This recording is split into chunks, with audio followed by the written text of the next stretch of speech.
I'm Dr. Sujana Chandrasekhar. I'm the Consulting Editor for Otolaryngologic Clinics of North America. Today, I'm speaking with the guest editors of the February 2023 issue. That issue is on unified airway disease, and the guest editors are Drs. Devyani Lal, Angela Donaldson, and David Jang. Dr. Lal is professor of otolaryngology and consultant in otolaryngology, head and neck surgery, chair of the Division of Rhinology, dean of education at the Mayo Clinic in Phoenix, Arizona. Dr. Donaldson is assistant professor and vice chair of research in the Department of Otolaryngology, Head and Neck Surgery at the Mayo Clinic in Jacksonville, Florida. And Dr. Jang is associate professor in the Division of Rhinology and Endoscopic Skull-Base Surgery and in the Duke Endoscopic Skull-Base Surgery Program. He is the Rhinology Clinical Research Program, and he is in the Department of Head and Neck Surgery and Communication Sciences at Duke University in Durham, North Carolina. So welcome to Devyani, Angela, and David. Thank you. Thank you for having us. Thank you. I was thinking about way back when we decided to put this issue together. I'm really glad that actually 3 distinct areas of the country are represented, because I think it is very clear that different airways diseases affect people in the humid south and southeast versus the arid weather in Arizona. So it not only do we have diversity of thought here, but the diversity of the diseases that patients come to see you guys with. So in 2007, Dr. Jack Krause proposed 3 criteria to support the theory of the unified airway. And in 2008, an issue of Otolaryngologic Clinics of North America was devoted to this topic, which was a new concept at the time. Let's fast forward 15 years later in 2023, Drs. Lal, Donaldson, and Jang have given us a mature and deep dive into the current understanding of the unified airway. I think the issue is terrific, and I actually think it's well worth sharing with your colleagues in allergy and pulmonology. So, we record a podcast for every issue of Otolaryngologic Clinics of North America, and it's actually one of my favorite side gigs. And sometimes these podcasts go article by article or chapter by chapter, and sometimes we go by concept. So I think today let's go by concepts. And of course, we will be alluding back to some of the information that our listeners can find in the issue. So starting with Dr. Lal. Devyani, what is the unified airway and why is it important that we write and talk about it? So first of all, thank you, Dr. Chandrasekhar. And thank you to the editors at Elsevier, because this is a very important and significant issue of contemporary interest. Since Jack Krause first described this topic, I think there has been a volume of literature supporting the concept of the unified airway. And in a nutshell, what I would propose to the listener is think of the nose, sinus, trachea, and lungs as part of a common respiratory tract. And although there are some differences in anatomy, the vast majority of this respiratory tract is lined by very similar epithelium with a lack of muscles in the nasal respiratory epithelium, etc. But it is part of the same respiratory system. And what we have understood, especially in the last few years, where significant research has gone into the concept, is that disease states in the upper and the lower respiratory epithelium have very similar immunopathological signatures. And this has become much more relevant as type 2 inflammatory conditions like allergic rhinitis and asthma have increased in the population. And although we don't have a good amount of data on chronic rhinosinusitis, we see a trend towards higher prevalence in the population. So about 10 to 40% of the population at some point is suffering from a chronic respiratory condition. And these conditions are often interlinked. And I would encourage the reader to refer to the review and introduction chapter by Dr. Falkins in this edition, which is excellent. Comorbid upper and lower respiratory diseases are often linked through common signatures that can be identified. And these authors go so far as to propose that anyone with allergic rhinitis or sinusitis chronically should be screened for lower airway disease, and reverse. If patient has severe or moderately severe asthma or any asthma, they should be screened for upper respiratory disease. Now, when we say screening, we have to be mindful of how we screen them, and a good history oftentimes suffices. But if history warrants further workup, then we should not hesitate to do so. And what's really interesting, as you will see in the chapters by Professor Hopkins and in the chapter by Dr. Miglani et al., is medical and surgical management of upper respiratory conditions does actually improve control of lower respiratory conditions. And so all these facts that have now been elucidated harken back to Dr. Krause's original propositions. So thank you again, Sujana, and I'll pass the baton back to you. Thank you. As somebody who lives in the, let's say, lateral extension of that unified airway, the one that's fed by the eustachian tubes in the middle ear, I will say that it is clear to otologists that if the patient can get their upper and lower airways disease managed, their ear outcomes are better, right? So I love the fact that we are no longer siloing every single aspect, but we're understanding the interrelationship. And I think there are, 10 to 40% is enormous numbers, Angela. So Dr. Donaldson, can you talk to us about environmental factors in airway disease and how we counsel patients to minimize these things that are stressing their system? Yes, I really thought that this was an excellent article. And I think a lot of things it reminds me that I educate patients about it every single day. We talk about environmental factors as a rhinologist when we're trying to focus on the sinus, because everyone thinks that their sinus is the cause of their symptoms, when in fact, sometimes my utilization is a consult with my allergist. And so I say I have this dual role of a partial allergist with my rhinology status. And so we talk about some of the things that are very common. We know about. Our patients say, I'm from the Midwest, so everyone had hay fever when I was growing up. But now we know a lot more. And so we can really use that information to describe how the upper airway is impacted by environmental factors. And these include things such as household dust mites, household pets, pollen, and mold. I will start with mold because I live in Florida, and I swear everyone, or at least my patients all swear that they have mold, and that's the only reason that they are coming to see me. And it's a difficult thing, right? We live in the South East there. We live in cottages. We live near the beach. It is very difficult to really be able to protect ourselves from mold.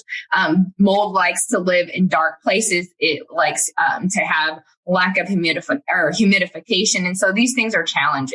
What I tell most patients is that essentially you want to look out for it. You want to look at your vents. You want to protect yourself in your home as much as possible. And there are lots of avenues in which we can protect things like our heat and air conditioner and make sure that those things are up to date when it comes to mold. I think one of the interesting things that this particular article highlights is something that I don't think we learned when we were going to in residency training, which is that there's actually a possible role of the microbiome and the airway microbiome and sensitivities to mold. So we don't particularly think about that or knew anything about it, but certainly there's been some suggestion that as a child, you may have more exposure to things that change our microbiome, such as antibiotics. And that, in fact, may make you more sensitive as an adult to mold, which I think is very interesting. And I really encourage our readers to go back to this article because they do a great job and discussing some of the evidence around it, even though it is a bit of a mixed evidence. Everyone knows about household dust mites and how difficult it is to kind of clear those. I always tell patients to focus on the places that you spend the most time, which in reality is probably like our bedroom and living room. And specifically for your bedroom, you want to look at things like your bed linens. Are you cleaning them frequently? Are you using hot water to clean your bed linens? And are you using bleach when appropriate? You also want to look at things as like your vacuum cleaner and making sure that that has a HEPA filter on it in order to optimize the reduction in dust mites within the home, as well as decreasing humidity as much as possible. Again, living in Florida, that means close your doors and your windows, which people pay a lot of money not to be able to do. So that's always a challenge when it comes to my particular patients. I also think that they do a great job talking about, well, what if that doesn't work? Those conservative measures, those small changes in the way we take care of our home. What if that's not enough? And there's actually been some pretty good evidence that shows that patients with severe rhinitis and asthma may actually benefit with some of the usual pharmacotherapy, as well as things like immunotherapy, whether that be sublingual or subcutaneous. And they have shown some reduction in severity for those more, again, severe cases, those with severe rhinitis or asthma.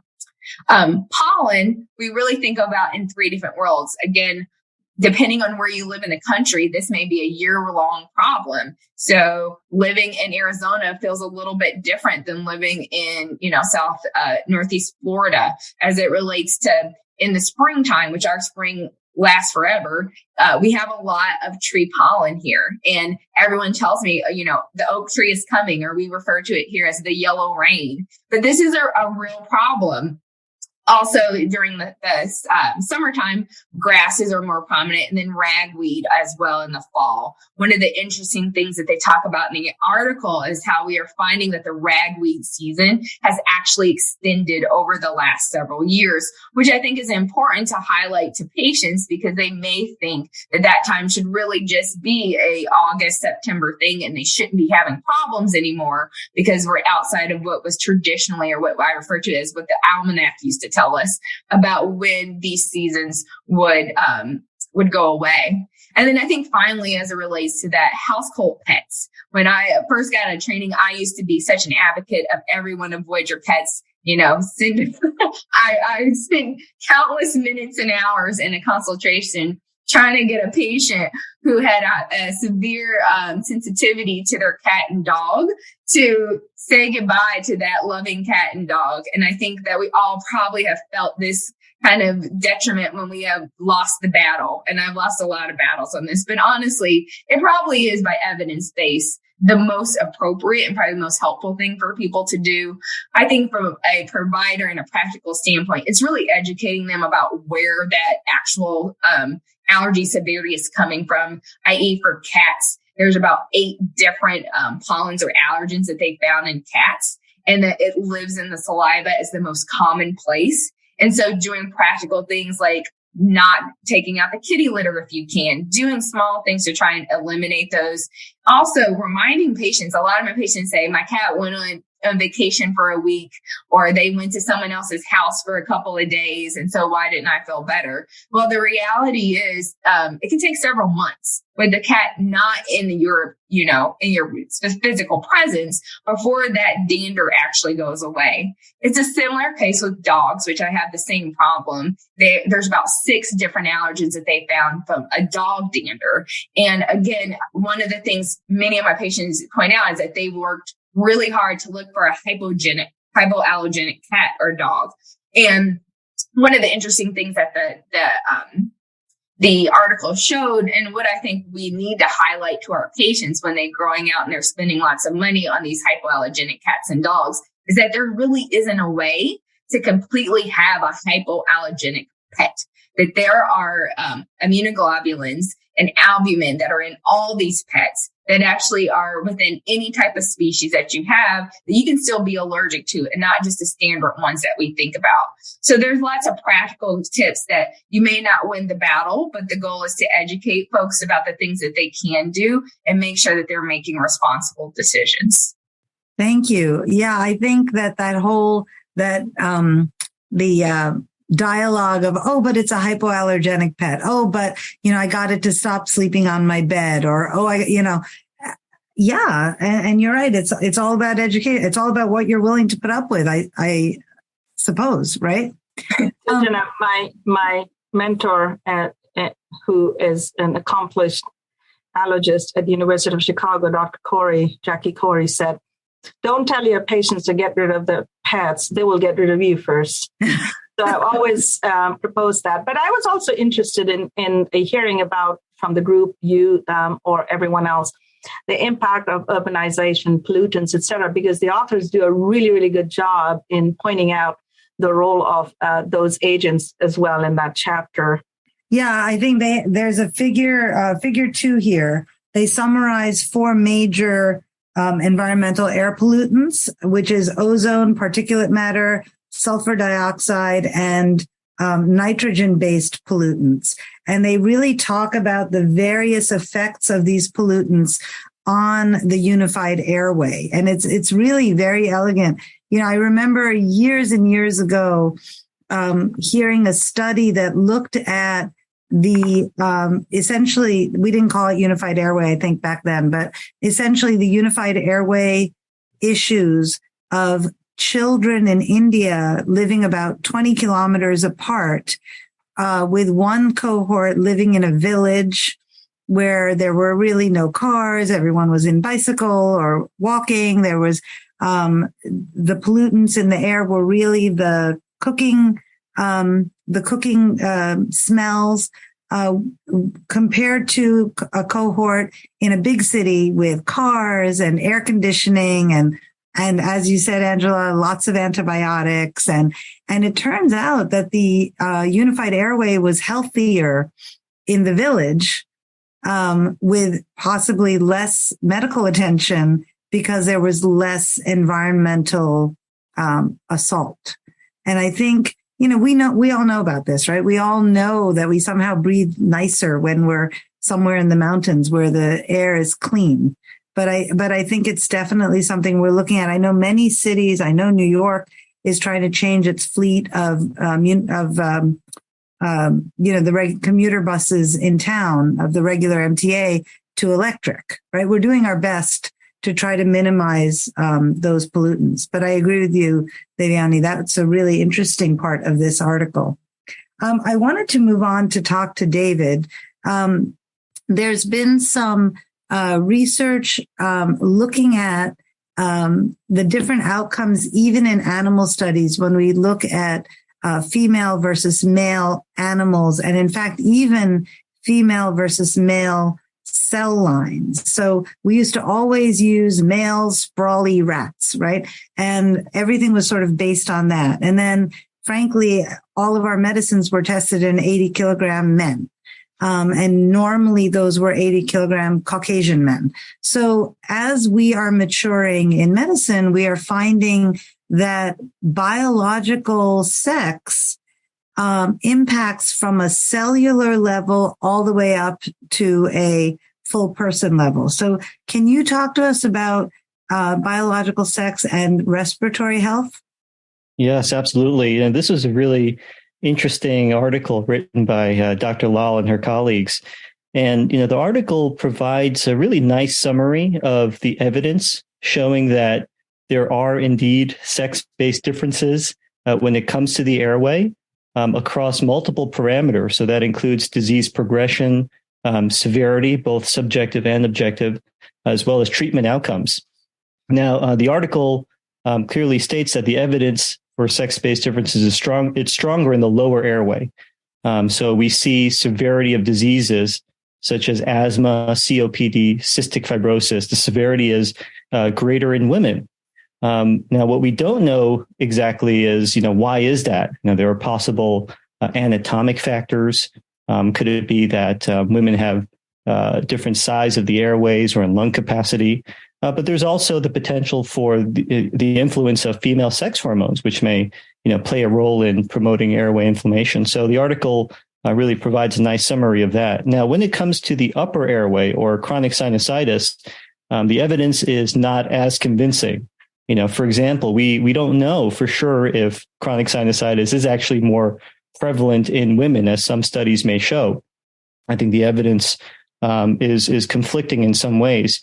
But what we do have is studies showing that women have worse quality of life from chronic sinusitis, both before and after sinus surgery, even after controlling for disease severity.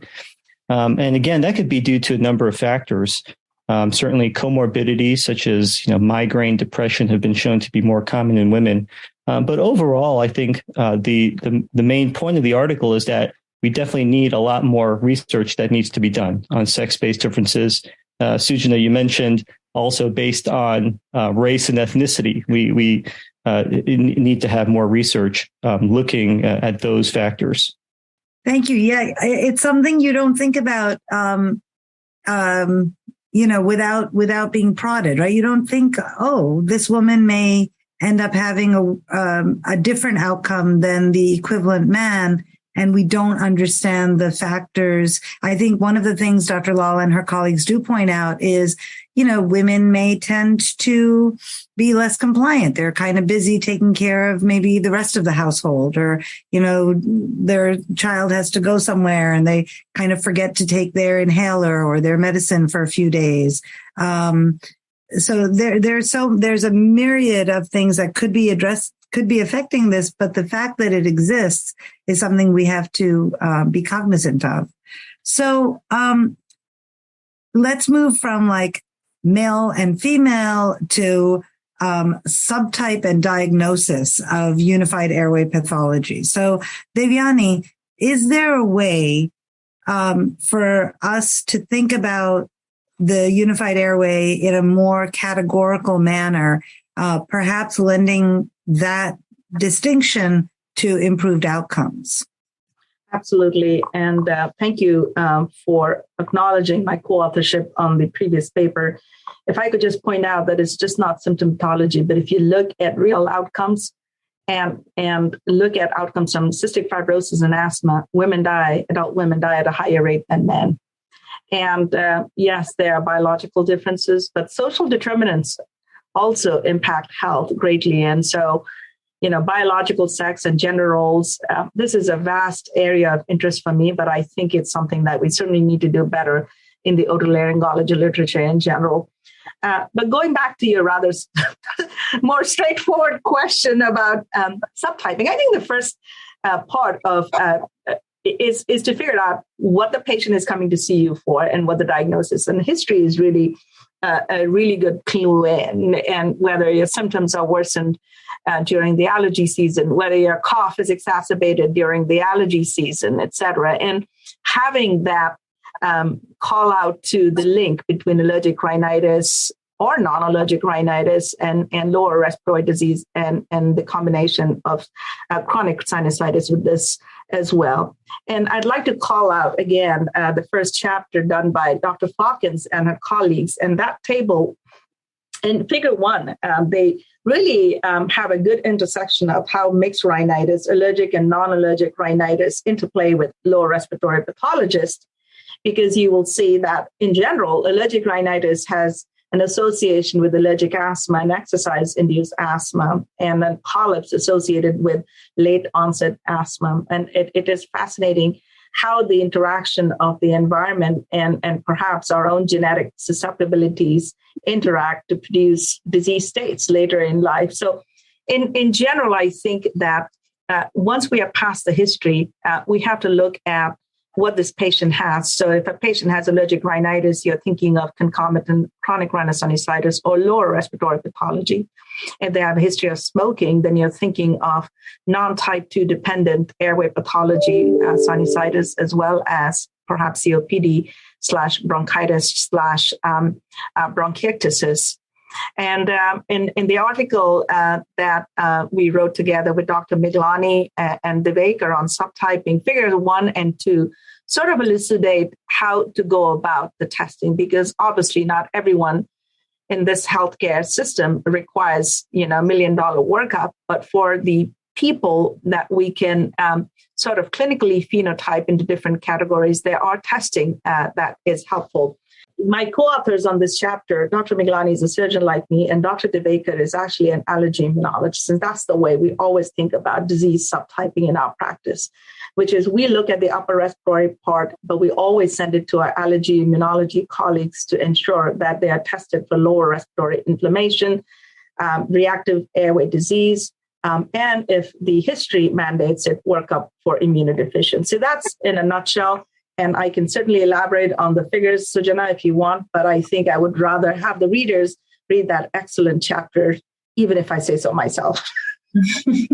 I will warn you guys to get a magnifying glass when you look at these figures, because, or look at them in, when you get the issue in your hand, you can also get access to it online, because there's just a lot of information, but it's really nicely spelled out in terms of a way to think, so that you, like you said, Devyani, you don't do $1 million workup on everybody, but you also don't miss a key portion of a necessary workup on the people who need it. Angela, Dr. Donaldson, we all see patients who present with that cough that won't go away. I've been coughing. And while they're talking to you, every few seconds, you get a over and over again. So can you talk to us about how somebody with an unremitting cough fits into this concept of unified airway? Absolutely. I think this is a challenge for all of us. And I think it spans all of otolaryngology, pulmonology, as allergy and immunology alike, with the same level of frustration. We really do try and classify this as something of a refractory chronic cough versus an unexplained chronic cough, or that new diagnosis of a cough hypersensitivity.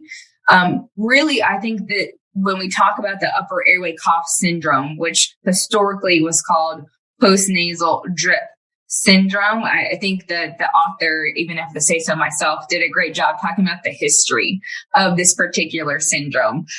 Very interesting as to the in-depth way in which we explain that an American idea of what a disease is doesn't necessarily translate to other countries, and the adaptation of certain terminology is really challenging. I would say many people, even in the United States, are not really, they're calling it postnasal drip instead of calling it this upper airway cough syndrome. And what we think is going on that's causing this trigger or stimulus is that a person may have postnasal drip, but that drainage, in fact, causes an irritation or an inflammation of the upper airway structures, which contain these cough receptors. So this drainage stimulates the cough receptors, and then you end up coughing. And so because there's such a hypersensitivity, one would say, then you don't need to physically see mucus going down the back of the nose for patients to have this upper airway cough syndrome or this hypersensitivity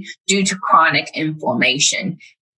And so again, I would think that the authors did a great job kind of talking about the history of it and explaining it. But I think it also alludes to this really nice table that was put together about how people do decide to treat these folks. Because one of the challenges is that this is a diagnosis of exclusion. So we don't have objective testing that says, yes, you have an upper airway cough syndrome. We essentially have a really great history, and we have potentially some avenues related to the physical exam, but truly this is empiric therapy that works, that allows us to come up with this diagnosis. And I think particularly we talked about different parts of the United States, but certainly in different countries, there are different ways that this is approached, right?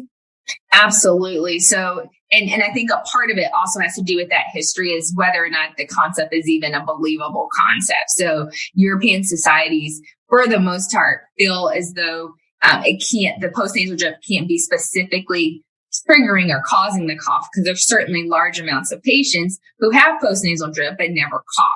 And I think some of that determination as to what therapy they're going to use, what empiric therapy is necessary, is also based on their belief system of what that actual diagnosis is. So in the United States, we're going to do an antihistamine and a decongestant, but in Europe per se, or in the United Kingdom, they'll only use a intranasal corticosteroid. And then there's a variation of the like. And again, I think a little bit of the attitude related to the diagnosis has potentially implications on the treatments. Well, can I just ask, as an otologist, and maybe I'll ask all three of you, when you're examining these patients, do you see that like posterior commissure inflammation when you look at their larynx, once you've, looked at their nose, which I know is the center of your guys' universe, and you've gone back, when these people have the cough, do you see something that looks kind of funny posteriorly, but it's not GERD? Like, what is it that we're looking for as a generalist or a non-rhinologist when we're looking at these people? Maybe I'll start with you, Angela. Sure.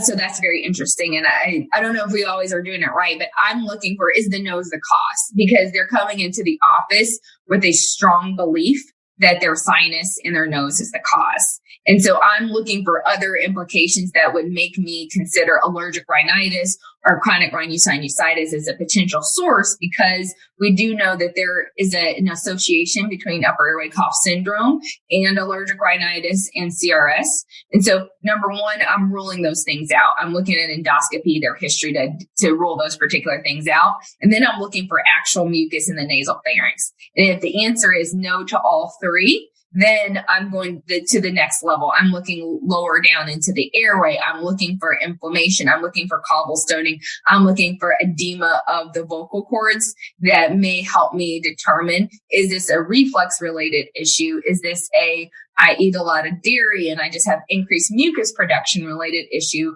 Or is there another kind of trigger stimulus that is happening? But again, with what everything that we've learned from the article, which people should read, is that just because you don't see it at that one instance does not mean that it does not exist. Thank you. That's great. David, do you have a different take or an additional take on this? No, I completely agree with that. I think that the history is really important. I find that when a patient initially presents, whether all that mucus is coming from the nose and the sinuses is really dependent on what the patient tells me. If they feel like it's draining and they're coughing as a result, more often than not, most of the time they will have some kind of sinonasal pathology. So whether I see something on endoscopy or not, I found that I'm the most accurate if I just listen to what they say. So Osler was right, huh? The patient will always tell you the diagnosis. Absolutely. Darn that Osler. I'm Dr. Sujana Chandrasekhar. I'm the consulting editor for Otolaryngologic Clinics of North America. You can find all of our issues, articles, and podcasts at www.oto.theclinics.com, and hopefully in your personal and institutional library. And then the podcasts, of course, are wherever you get your podcasts. Today, I'm speaking with the guest editors of the February 2023 issue of Clinics, which is on unified airway disease. I'm speaking with Dr. Devyani Lal, Dr. Angela Donaldson, and Dr. David Jang. So let's continue. So David, let me talk to you, because as I was reading this issue of Clinics, it dawned on me that sometimes otolaryngologists are the ones that initiate a diagnosis of primary immunodeficiency, primarily immunoglobulin deficiency. So can you talk to us about that, about us as sort of like the Sherlock Holmes of this problem? Sure. Yeah, I think it's important for us as otolaryngologists to be knowledgeable on this subject because in general, immunoglobulin deficiencies are underdiagnosed. And this can lead to increased morbidity and mortality for patients. And it's very possible that these patients will initially present with ENT manifestations, whether that's chronic sinusitis, recurrent acute sinusitis, even otitis media. And I think because of that, the burden is on us as otolaryngologists to have a high index of suspicion and to identify these patients. And so to help with that, this article highlights the most common immunoglobulin deficiencies on table 1, with CVID, or common variable immunodeficiency, being the most common symptomatic immunoglobulin deficiency.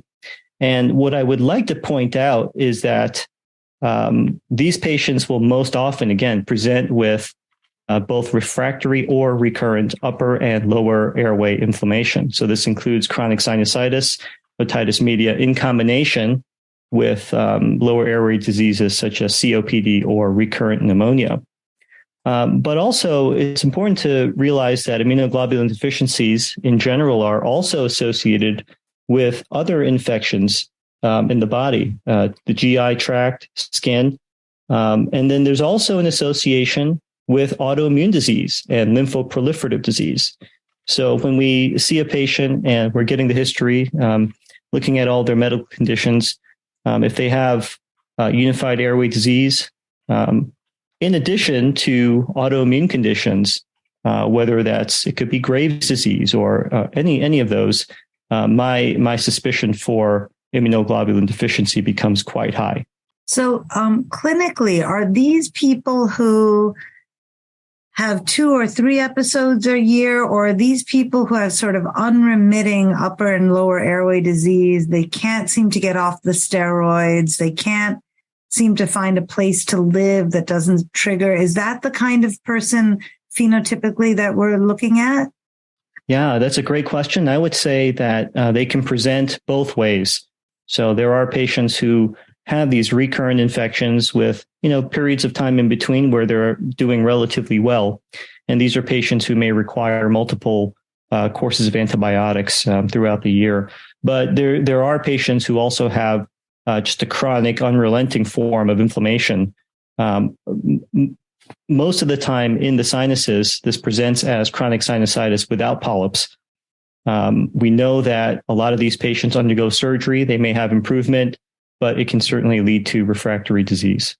And I see that you put some CT scans in this article, and I wonder if you can talk to, I know that this is an auditory podcast, but I wonder if you can use your words to describe what the images might help us with in terms of this diagnosis. Sure. Yeah.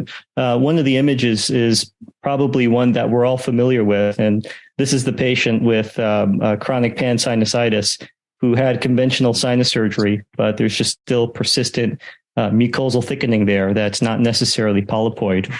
And there may be a bacterial component there as well. And then another scan shows a patient who actually has an encephalocele, but also has infection on top of that, which certainly puts the patient at risk for meningitis. So these are not to be taken lightly is what the point of this conversation is, I would say. That's right. Again, I'll say that it is associated with high morbidity and mortality. So very important to maintain a high index of suspicion. Thank you. So, it's very hard to talk to 3 rhinologists and not say the word eosinophil. So there, I've said the word eosinophil. So Dr. Lal, Devyani, can we talk about eosinophilic and non-eosinophilic disease and why we have to distinguish these 2 broad categories of airway disease? Yeah. So first of all, Sujana, I'd just like to clarify that we all lead with our noses. So it's very important to focus on the nose. Hey, I was just grateful that David mentioned otitis media. Like, really, I am very happy right now. Yes. So I think that with improved understanding of what drives airway pathology, we've understood that broadly we can categorize the immune pathways into 3 different categories related to the respiratory system. There's type 1 and type 3, which are not associated in general with eosinophil elevation, either in the tissue or in the serum. And there's type 2 inflammatory pathways. And in these individuals, there appears to be eosinophilic inflammation at play in tissue and in certain instances, such as eosinophilic granulomatosis with polyangiitis, even in the serum. So broadly, I think if we start thinking of them as eosinophilic, as type 2, and the non-eosinophilic as non-type 2, I think that helps us frame my diagnostic workup, and also the therapeutics. In general, type 2 inflammatory processes are more responsive to corticosteroid and targeted treatment towards associated type 2 inflammatory biomarkers. You brought up, we can talk about urinary LTE4 levels, which oftentimes show leukotriene-associated disease, as I'd like to call them now, as opposed to aspirin-exacerbated or non-eosinophilic, NSAID-exacerbated respiratory disease, because I really think that there is some association of leukotriene-associated inflammation in these patients. And I'm sure you'll talk about that in general. So I think it's important both for diagnostic and therapeutic purposes. And if we can start identifying those, we can perhaps perform more targeted diagnostics as well as therapeutics and improve outcomes for our patients. In my practice, and maybe perhaps the three of you also share that, type 2 inflammatory pathways that are associated with eosinophils are getting better outcomes in my hands, because with complete ethmoidectomy, proper frontal sunisotomy, large hole surgeries, and putting these patients long-term on nasal steroid irrigations, they appear to have better control of the disease. And in certain subtypes of eosinophilic disease, such as aspirin-exacerbated respiratory disease, targeting leukotriene pathways of inflammation or aspirin desensitization also improves the outcomes, both in search of, in terms of recurrence of polyps as well as control of asthma. Likewise, I think eosinophilic granulomatosis with polyangiitis, or EGP, or formerly known as Churg-Strauss vasculitis, has much improved outcomes now with the use of biologics. We have mepolizumab, a biological drug specifically improved, and others are also under trial for this condition. However, in my opinion, non-eosinophilic disease, which are reflective of type 1 or type 17 pathways. Type 17 is also another name for type 3 types of immune systems. Those are the orphan diseases. And these are the patients that are the most recalcitrant in my practice, because these patients oftentimes are former smokers, some of them going back to the environmental impact, smoking, a big one.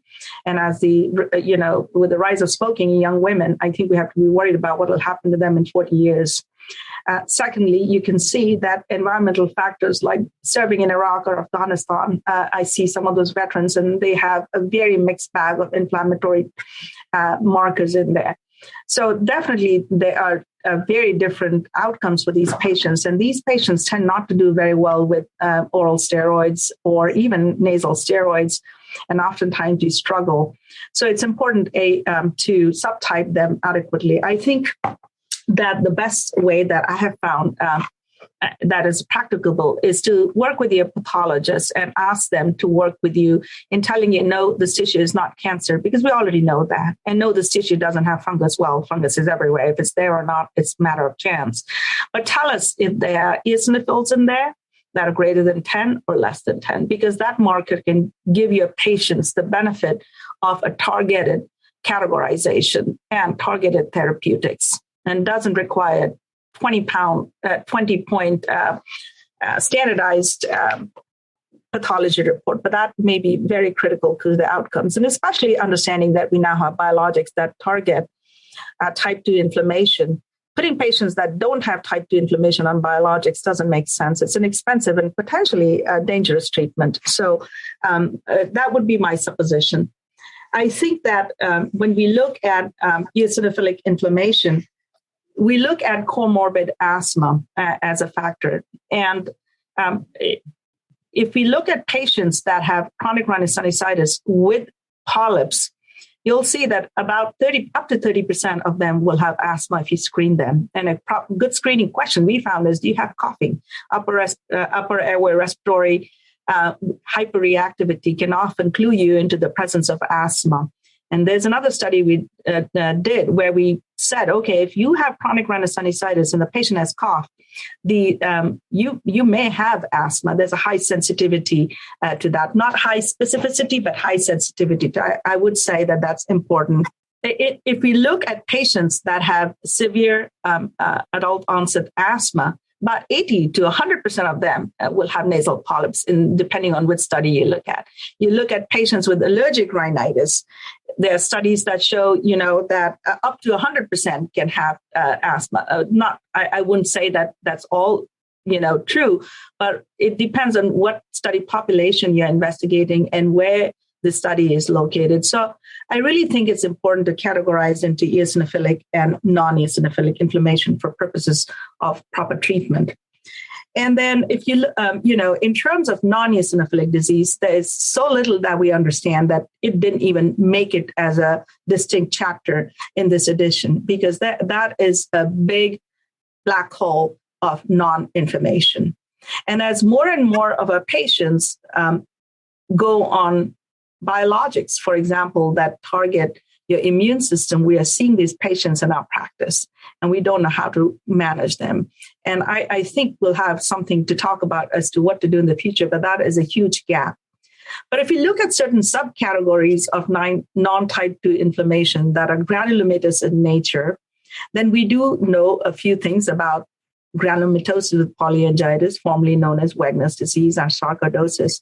I think the important thing for all types of granulomatous diseases, and we talked about EGPA, which is also an eosinophilic disease, is that you have to have a very high degree of suspicion. And there's nothing better than history in finding that. My diagnosis of EGPA come, okay, you've got polyps, you've got asthma. You have high eosinophils. A simple CBC is accessible to all. And if you have eosinophilia, oh, wow. Did you, that meets most of the criteria for EGPA. But the other things one can ask for, hey, have you ever had rashes? Because that could be, vasculitis. Have you ever had, neuritis, sensorineural hearing loss? All of those things go with EGPA workup. And certainly if you have noted that they have eosinophilia, they need to see someone to work them up to make sure that this is not in eosinophilia related to neoplastic condition of the bone marrow. So lots of things. Eosinophilic granulomatosis with polyangiitis kills. It affects all three layers of the heart and is a leading cause of heart transplants in the United States. So we can oftentimes be the first physician that is able to diagnose that. And in my practice, I've diagnosed several of them, history, and then a simple CBC. So when you send polyps, is it a routine that the pathologists across the country will talk about eosinophils or not eosinophils, or is that something special? And do you have to send it in a special way? No, thank you for that question. So I think that this is just an H&E slide, but not all pathologists read it like so. So we have worked with our pathologists to help us understand whether there's eosinophilic inflammation or not. And then, we send them all tissue. So it isn't just polyp tissue, but it's also ethmoidal tissue that is removed through our microdebrider so that they can look at the maximum number of eosinophils versus minimal, and we'll go with the maximal. And then we also send them the mucus that you suction out, because that does two things. It'll tell you if you have shark-related crystals, eosinophilic aggregates, or fungus in there. And those help us diagnose various other subtypes of sinusitis. So, David, are you sending in that manner both the mucus and the tissue? Yes, I will typically send both. The eosinophils are very important, as Dr. Lal said.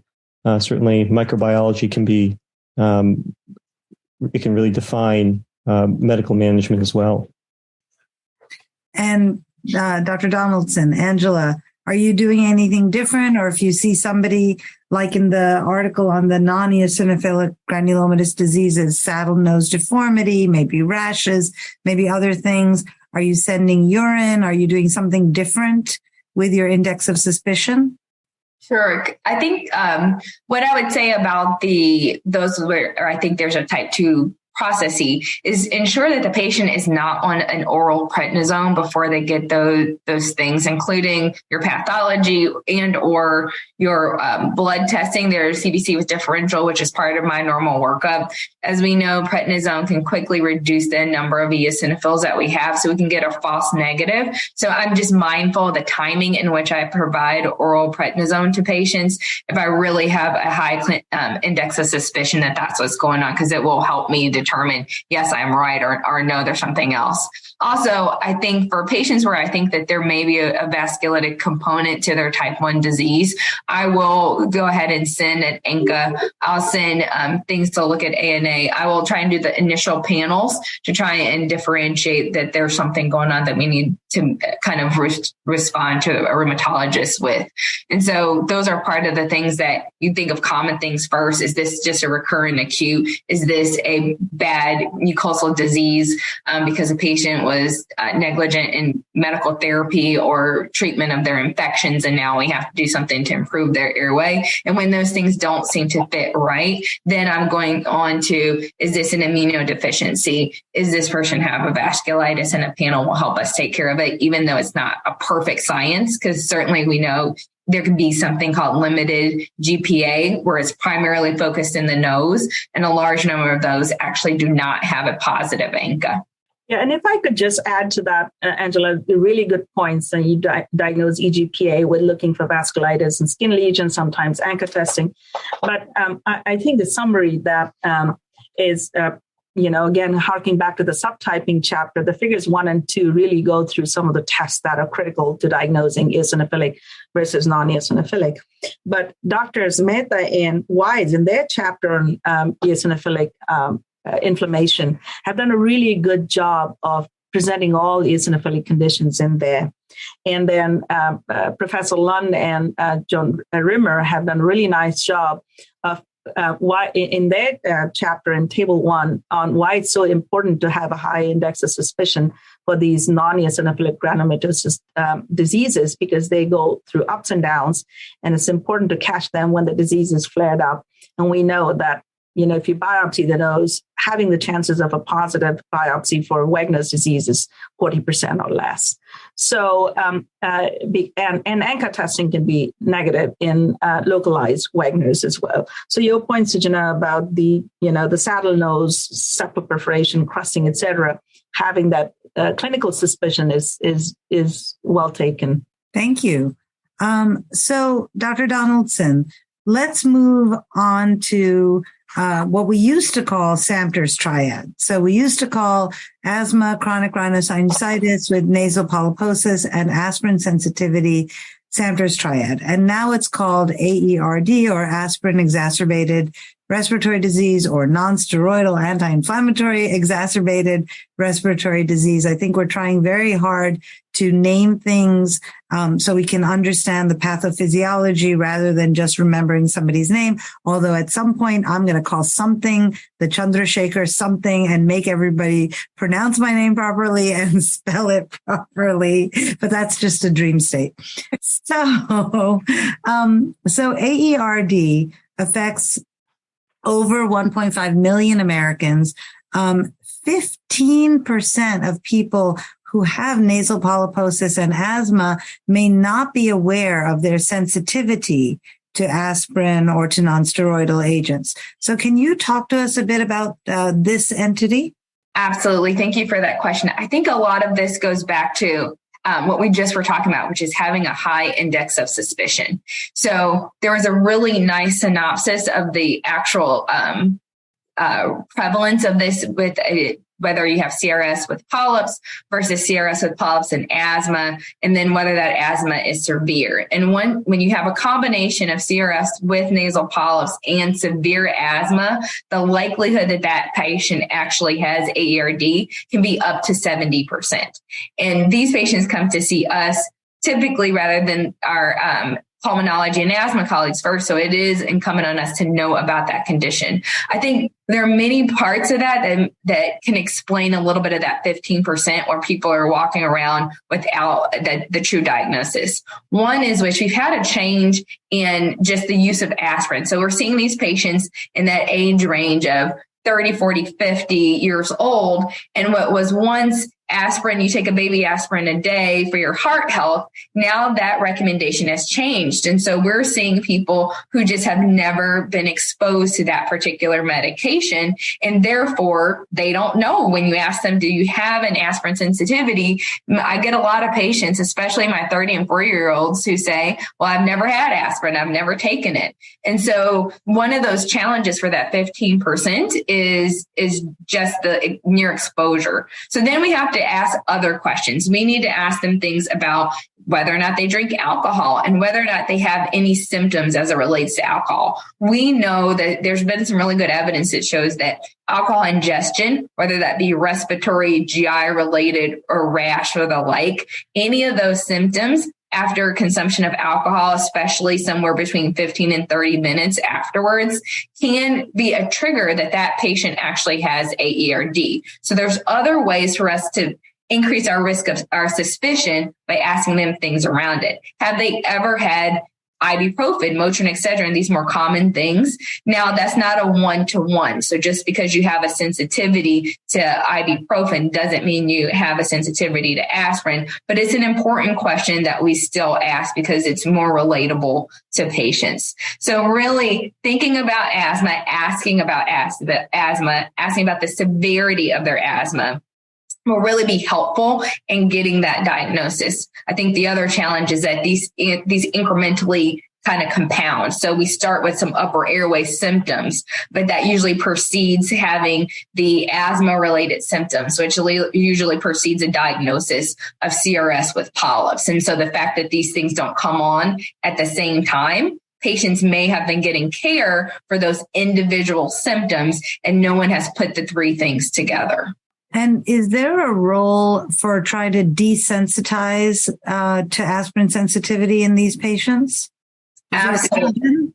Yeah. So there's a lot of patients that really would benefit. In our particular practice, once I have an increased level of suspicion that patient may have an aspirin sensitivity, which about 89 to 90% of folks, the clinical history is going to tell you that. But for those people who we don't exactly know if they have an actual sensitivity based on just lack of exposure or the like, then the aspirin challenge will essentially tell us that the patient truly does have an allergy to aspirin. And those patients, again, folks who've never taken an ibuprofen, never taken an aspirin, patients who are on medications with inhibition to biologics or to leukotrienes, these patients who are on baseline daily baby aspirin, that has been a challenge. I've had some patients who are in their 70s and 80s, and they've always been on aspirin. So they feel like they don't have an aspirin intolerance because they've been on it for so long. Those are the cases in which an aspirin challenge would be helpful to better delineate the diagnosis. We also use a urine LTE4 at the Mayo Clinic as a way to help us increase our level of suspicion for folks with AERD. Thank you. So, we've talked for this time I've been talking to three, top-notch sinus surgeons, rhinologists, and we haven't really touched much on surgery. So, David, Dr. Jang, can you talk to us about the role of sinus surgery? You mentioned that in some of these patients, they've had a whole, all sinuses open, and then the next CT scan is just full of disease. So when do you have the excellent outcome that Dr. Lal talked about earlier? How do you pick these patients, and what kind of surgeries are correct to offer them? Yeah, thanks for that question. I'll start by saying that I think there was a point in time where people were worried that biologics would eliminate the need for the vast majority of sinus surgery. But we've had biologics now for at least a few years, and I think it's become clear that sinus surgery still plays an important role in chronic sinusitis, as well as in concurrent lower airway disease. And so overall, the treatment for unified airway disease, we can consider it to be multimodal, and sinus surgery is just one aspect of that, in addition to a variety of different medications. So I do think that even with type 2 inflammation, as Dr. Lal had alluded to, doing a thorough surgery, a meticulous surgery, combined with topical steroids, is able to control inflammation in many patients. So I'll start by saying that. And we know that even after surgery, even if we don't eliminate all of the inflammation, and we know that sinus surgery is not a cure, but even if there's still some persistent inflammation, patients experience significant improvement in sinonasal quality of life after surgery, and there's good evidence to show that. But the article I thought was really interesting because it highlights all the evidence that sinus surgery may actually improve lower airway disease as well. And this is across multiple outcomes, including subjective symptoms, frequency of pulmonary exacerbations, as well as pulmonary function testing. And that's the mechanism for that. A little unclear, but it's probably through surgery, we're able to reduce systemic inflammatory mediators. There's probably an element of reducing the amount of secretions that go from the upper airway down to the lower airway. So overall, I think that sinus surgery is still here to stay and still plays an important role. Thank you. When you say sinus surgery, and I know that the article by Miglani, Brar, and Lal looked at endoscopic sinus surgery. Is there a role for balloons in these patients? And please pardon my ignorance. Yeah, I think that when you ask about the role of the balloon, you'll probably get multiple different answers depending on who you ask. But I think most of us would agree that when you're looking at type 2 inflammation, which is what we typically think of when we think of unified airway, the role of the balloon is very limited. So you're really talking about opening up the sinuses, removing the tissue. I'm sorry, Devyani, did you want to say? Yeah, I would say that, David, you made a very moderate answer. I think that, there's uses for balloons, but probably polyps are not the area. Patients that undergo first-time proper operation have very low rates of revision for recurrence of polyps. And that requires cleaning out the ethmoidal corridors widely, proper enterostomies to the maxillary sinus that incorporate the natural ostium, wide sphenoid sanisotomies, complete dissection of the frontal sinus drainage pathway up and above and below the ostium. And we know now in the literature that you have to have about 6 millimeters of width to a sinus ostium for high volume nasal irrigants to penetrate. And I would argue that standard of care has shifted now, I would say, in favor of using nasal steroid treatment locally with high volume irrigations. This disease is not a disease of osteometal obstruction. So all we can do with balloons is put the patient at risk of harm and ourselves at risk of harm if we get into the wrong place without much benefit. So I would strongly suggest to the readers to read the article that is published and also the related references and the guidelines that are referred to from both the American Rhinologic Society as well as the European Rhinologic Society. Sorry, Sujana, but I think that this ship is now sailed to the point where we have to be very definitive in terms of what surgical principles we are utilizing in the care of these patients. Otherwise, they're better served by non-surgical treatments, which may work superior to balloons, such as biologics or just nasal steroid sprays. No, I really appreciate it because I think, if all you have is a hammer, everything looks like a nail, right?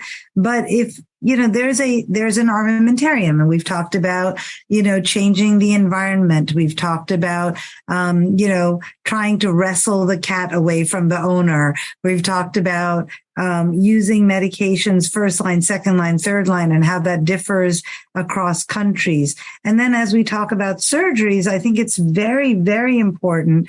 There are definitely roles for balloons, but not in this disease. Right. And I think that is really very important. Angela, did you want to weigh in? I don't know what's happening in Florida. I never know what's happening in Florida. Half the time, I don't know what's happening in Florida. No, I would agree. I think the focus of the these chapters are really talking about the unified airway. And when we're talking about that, we are just highlighting Th2.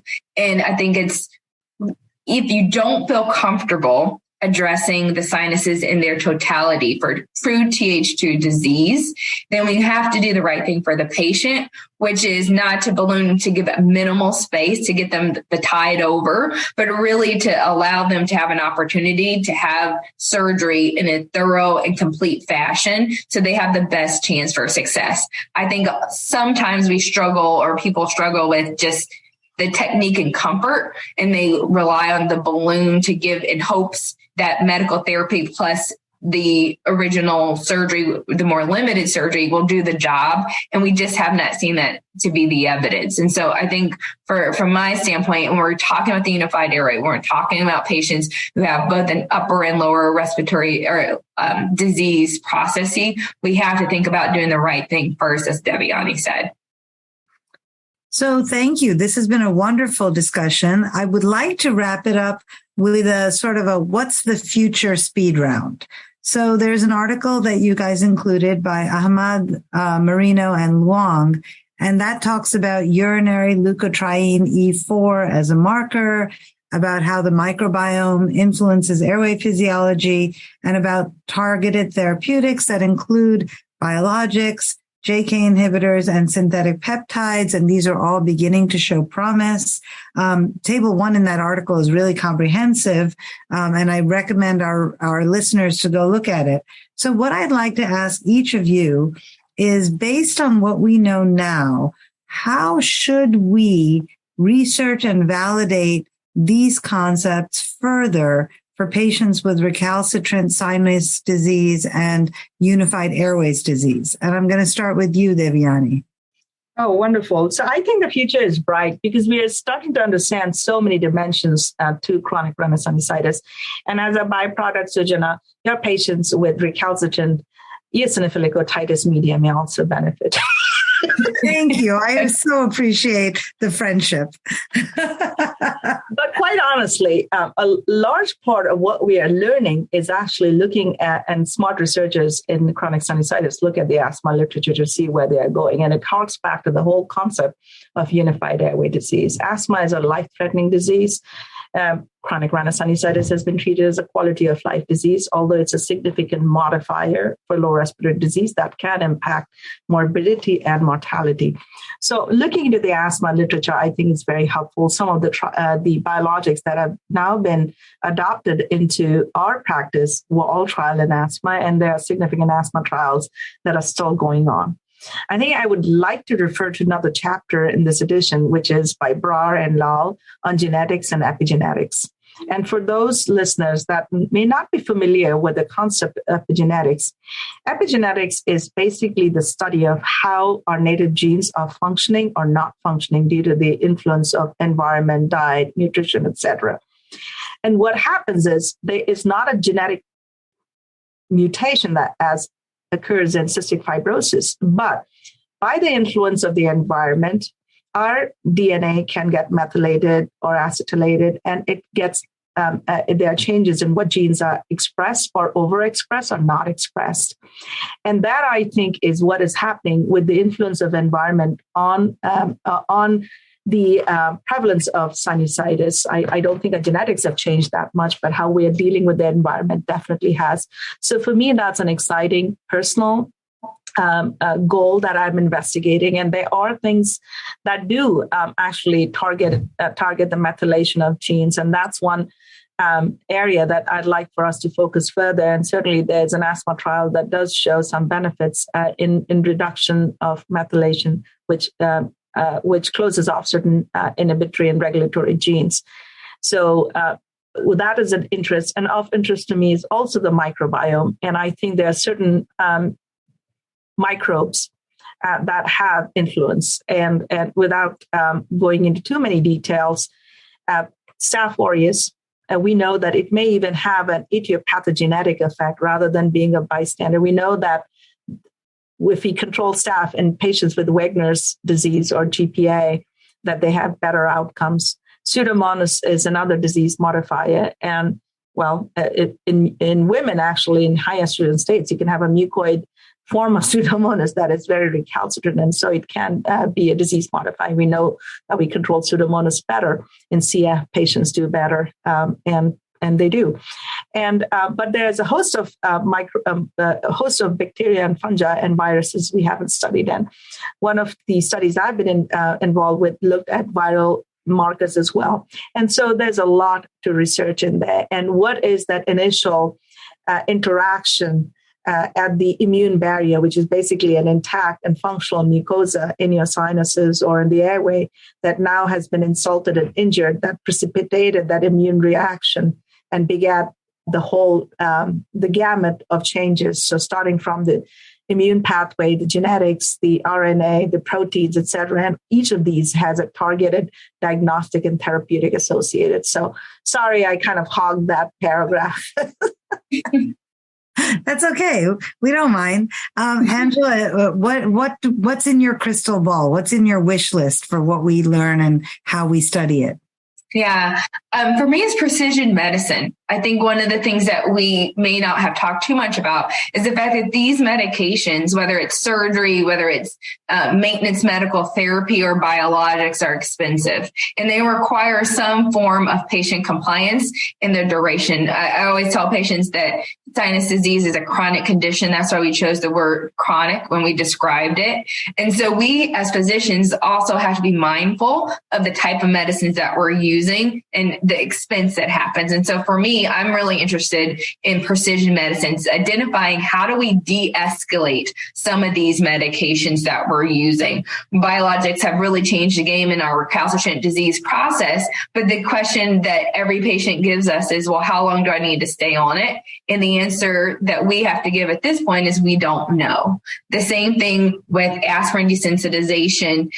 These patients are on high doses of aspirin after their initial challenge for patients with AERD. But at this point, we don't really know what is a safe way to de-escalate them while we're still going to have a well-controlled pulmonary function as well as well-controlled sinus disease. And so my real interest is identifying biomarkers that will allow us to de-escalate in a timely fashion where we can then give precision medicine and focus on the economics of our condition as well. Thank you. And now I'm going to go to David. So Dr. Jang, what is your view for where the research needs to go and what we need to learn? Well, as Dr. Donaldson had stated, I think that more refined endotyping is going to be really important. So not just characterizing type 1 and type 3 inflammation, but the different types of type 2 inflammation, if I could say that. I think not all type 2 inflammation is the same. And so, finding out who would respond to a certain biologic is important. I also really thought that the last part of that chapter was interesting, where it was talking about therapeutic peptides for airway inflammation. We can kind of see something analogous to that in migraine treatment. We had a whole set of monoclonal antibodies, biologics, being used to treat migraine. And now the focus is more on small molecules that also, block really specific targets. And so I feel like that may serve as a really nice alternative, hopefully more cost effective in controlling airway inflammation. Thank you. I'm Sujana Chandrasekhar. I'm the consulting editor for Otolaryngologic Clinics of North America. You can find all the issues, articles, and podcasts at www.oto.theclinics.com. I hope that your institutional library and even your personal library has a subscription to the issues, and you can get the podcast wherever you get your podcasts. Today, I've been speaking with the guest editors of the February 2023 issue, which is on unified airway disease. I've been speaking with Drs. Devyani Lal, Angela Donaldson, and David Jang. Dr. Lal is professor of otolaryngology and consultant in otolaryngology head and neck surgery, chair of the Division of Rhinology, and dean of education at the Mayo Clinic in Phoenix, Arizona. Dr. Donaldson is assistant professor and vice chair of research in the Department of Otolaryngology Head and Neck Surgery at the Mayo Clinic in Jacksonville, Florida.